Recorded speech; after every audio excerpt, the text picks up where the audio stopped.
उत्तराखंड में मुस्लिम मजहबी मकामात और गैर कानूनी मदरसों के नाम पर हाल के दिनों में बड़े पैमाने पर बुलडोजर कार्रवाई की गई। वहीं अब रियासत की धामी हुकूमत ने एक बार फिर से मुसलमानों को जोर का झटका दिया है। धामी हुकूमत के फैसले के मुताबिक उत्तराखंड मदरसा एजुकेशन बोर्ड, जिसकी शुरुआत 9 दिसंबर 2011 को हुई थी, उसका वजूद 1 जुलाई 2026 से हमेशा के लिए खत्म हो जाएगा। धामी सरकार ने ऐलान किया है कि 1 जुलाई 2026 से मौजूदा मदरसा बोर्ड को खत्म कर उसकी जगह उत्तराखंड माइनॉरिटी एजुकेशन बिल नाफिज होगा। इस नए कानून के तहत अब रियासत में सिर्फ मुस्लिम समाज ही नहीं बल्कि सिख, जैन, ईसाई, बौद्ध और पारसी समाज के तालीमी इदारों को भी माइनॉरिटी इदारे का दर्जा मिलेगा।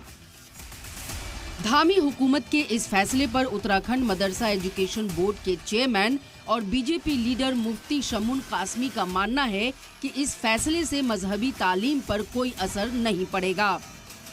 ये अल्पसंख्यक शैक्षणिक प्राधिकरण का फैसला बहुत स्वागत योग्य है और इससे आने वाले समय में सारे समुदायों को बहुत फायदा होगा और विशेषकर मुसलमानों को बहुत फायदा होगा। गुणवत्तापूर्ण एजुकेशन उन्हें मिलेगी और मैं बताना चाहता हूं कि इससे आपकी धार्मिक एजुकेशन पर कोई भी प्रभाव नहीं पड़ेगा।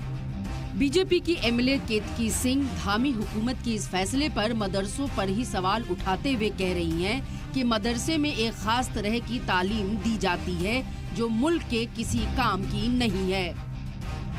मदरसों में मैं सारे मदरसों का तो नहीं बोलती, परंतु कई मदरसों में ऐसा है कि जिसमें प्रॉपर शिक्षा उनको नहीं मिलती और एक विशेष तरह की उनको शिक्षा दी जाती है जो इस देश की कम से कम किसी तरह कोई काम तो आ नहीं सकता।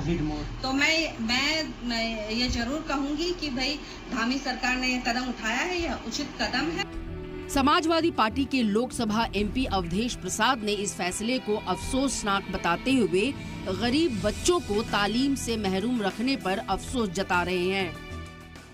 उत्तराखंड का जो ये निर्णय हुआ है ये बहुत ही दुर्भाग्यपूर्ण है। ये मदरसे जो हैं, इन मदरसों में गरीब बच्चों को तालीम दी जाती है देश की एकता और अखंडता को मजबूत करने के लिए, और निहायत गरीब लोगों के लिए शिक्षा दी जाती है, अच्छी शिक्षा दी जाती है। इनको खत्म करने का इनका प्रयास है। इसके पीछे इनकी दूसरी मानसिकता है जो देश की एकता और अखंडता के लिए उचित नहीं है। इतना ही नहीं, अवधेश प्रसाद ने बीजेपी पर मुल्क में आपसी भाईचारे को खत्म करने का भी इल्जाम लगाया। जब से देश में और देश के कुछ राज्यों में, ज्यादातर राज्यों में भारतीय जनता पार्टी की सरकार सत्ता हुई जी, तब से लगातार इस देश में जो अमन चैन है, भाईचारा है, उसको खत्म करने का ये लगातार प्रयास कर रहे हैं। वहीं उत्तराखंड मुस्लिम सेवा संगठन के सदर नईम कुरैशी धामी हुकूमत के इस फैसले को मजहबी इदारों पर हमला करार देते हुए हिंदुत्व का एजेंडा चलाने की बात कह रहे हैं। मानव की संवैधानिक संस्थाओं पर, उनकी मजहबी संस्थाओं पर हमला है।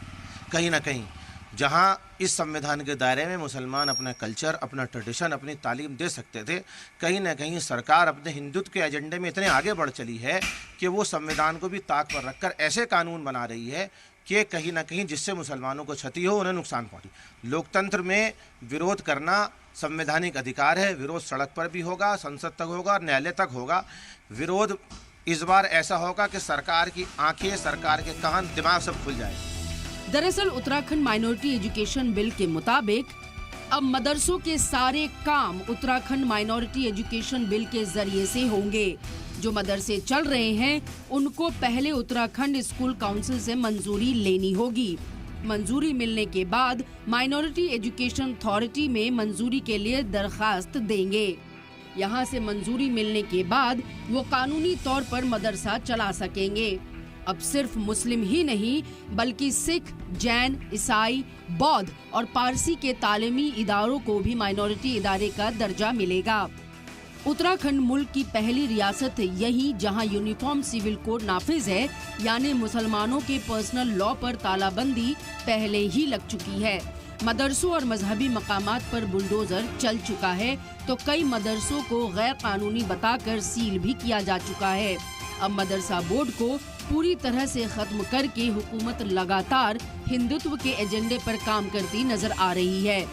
ब्यूरो इनपुट के साथ नदीम अहमद की रिपोर्ट।